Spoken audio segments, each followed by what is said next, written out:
હરણી બોટકાંડ મામલે મોટા સમાચાર। મૃતક શિક્ષિકાઓના પરિવારજનોએ નોંધાવી પોલીસ ફરિયાદ। સનરાઈઝ સ્કૂલ સામે રાવપુરા પોલીસ મથકે નોંધાવી ફરિયાદ। બંને શિક્ષિકાઓને રોકડ 7,500 રૂપિયા પગાર અપાતો હતો। શાળા સંચાલકો 17,000 પગારની પાવતી પર ખોટી સહી જાતે કરતા હતા। કલેક્ટર કચેરી ખાતેથી દસ્તાવેજ મળતા ભાંડો ફૂટ્યો। શિક્ષિકાઓના મૂળ પગાર મુજબ વળતર મળે તેવી માંગ।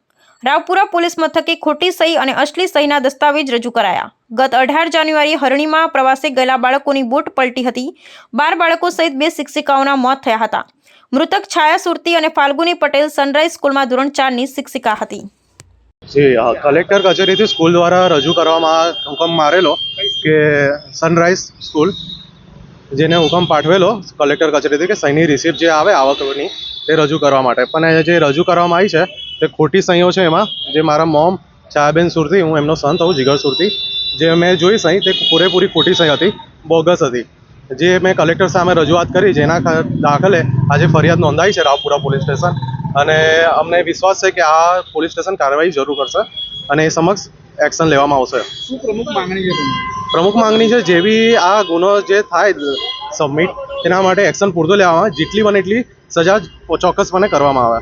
રાવપુરા પોલીસ સ્ટેશનમાં તો કેમ શાળા તો તે વાગોડી આવી જી શાળા તઈ પાણી ગેટમાં લાગે છે પણ હવે અહીંયા જે પુરાવો સાબિત થવામાં આવ્યો છે કલેક્ટર ઓફિસમાંથી એટલે અમે અહીંયા સબમિટ કરેલું છે।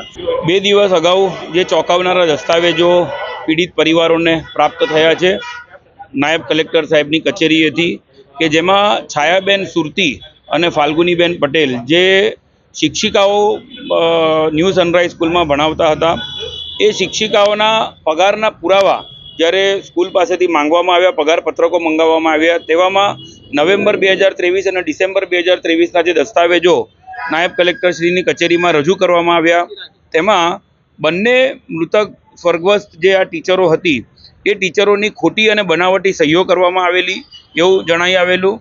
જે કુદરતી સહીના લખાણો હતા એ ધ્યાને લેવામાં આવ્યા કે જેની અંદર દેખીતી રીતે કોઈપણ પ્રકારનું FSL પરીક્ષણ કર્યા વગર બંને શિક્ષિકાઓની જે સહીઓ છે એ ખોટી અને બનાવટી હોવાનું જણાઈ આવતું હતું। કોગ્નિઝિબલ ગુનો બનેલો છે।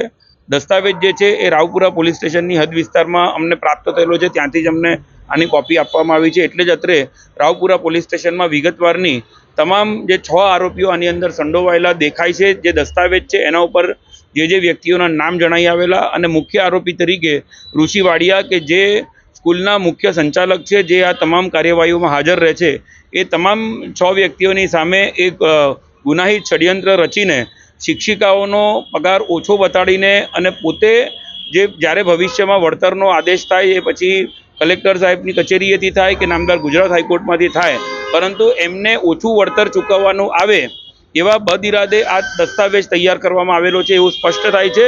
અને ક્યાંક ને ક્યાંક પોતાના આર્થિક ફાયદા સારું જ એમને આ બોગસ અને બનાવટી દસ્તાવેજ ઊભો કર્યો અને દસ્તાવેજ ખોટો છે, સહીઓ બનાવટી અને ખોટી છે એવું જાણવા છતાં પણ જ્યારે સરકારી કચેરીમાં આ દસ્તાવેજ રજૂ થયો છે તો આજીવન કેદ સુધીની સજાનો આ એક કોગ્નિઝિબલ ગુનો છે।